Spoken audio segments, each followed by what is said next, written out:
Okay, step two. Now that I've told you we got military jurisdiction, let me show you where I'm coming up with this. This is not something I made up. This is from the Department of Defense Law of War Manual, basically the Bible for how they operate the military.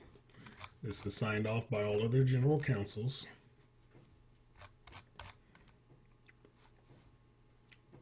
Onto from the original version of the manual.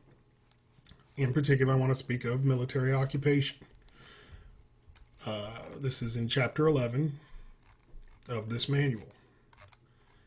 Now, what it says is, here on the green part, the first of these may be called jurisdictions under military law, and it's found in acts of Congress prescribing rules and articles of war, and otherwise providing for the government of the national forces. The second may be distinguished as military government.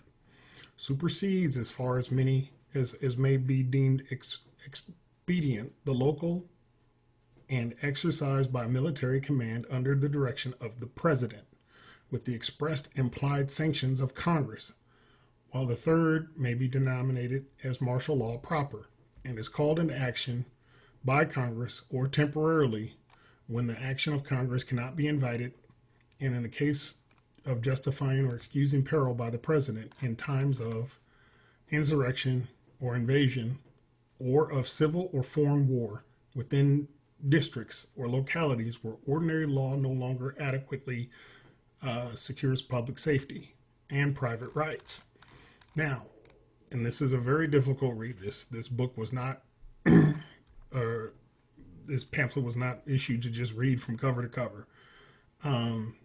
But I've highlighted many critical things in here that kind of state exactly where things are. In this example, it talks about Santa Cruz after capitulation remained a British island until it was restored to Denmark. But here's the line that I want to point out. It was, however, during the late Civil War, which by reasons of its exceptional proportions was assimilated to an international war, that military government was more generally variously exercised, and its nature more fully illustrated than in any previous period of our history. Now, in the context of which this is written, I mean, it's a tough concept, but it was speaking of military law and how military government was more beneficial. Now, it doesn't say specifically what Civil War. It doesn't say American Civil War. It just says during the late Civil War. It doesn't say if it's the late Civil War of Britain or the Civil War of Denmark. It doesn't say that. It just says late Civil War. And in this document, it breaks down exactly how they're supposed to do and how they're supposed to be. There's the reference to the UN Security Council may call upon occupying powers to comply with the existing international law. So, again, you can power through and try to read it, but it's pretty tough. But this is where I got all of my information, and this is where I'm standing on many facts. So, based on these facts, this is where I'm coming to explain what is going on. And it's through their book, not through what, and now this is my interpretation of their book. But when it looks like it doesn't make sense coming from the right or the left, Republican or liberal or Democrat, liberal or conservative, none of that stuff makes sense.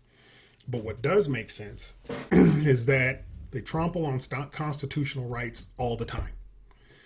And as a black man walking into court on too many occasions where I had the case completely won, there's no way I should have lost, but did. And I couldn't figure out what did I do. So then I started learning about Uniform Commercial Code, which is valid, but under the Uniform Commercial Code can still be manipulated and controlled by the occupation.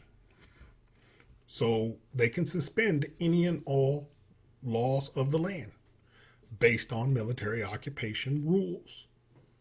So if the general counsel of the military decides that anything that you do or I do is a threat to the occupation, they can overrule any and all of your rights. That's why the judge has so much power when we go into court. By the way, it's not a court, it's technically a congressional tribunal. Courts are created through Article 3. War was declared in Article 1.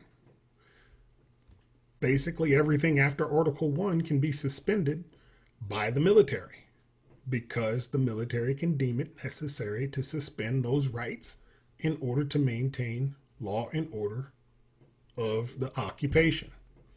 Now, I know this is confusing, and I know this goes all over the place, and I'm trying my best to explain it in bits and pieces so the general populace can start to understand, because that is the key to us exercising remedy. And remedy will not happen until we, as a people, understand what's really going on. When we catch on to the concepts, we can start to put ourselves together for relief. And I will continue on in further videos.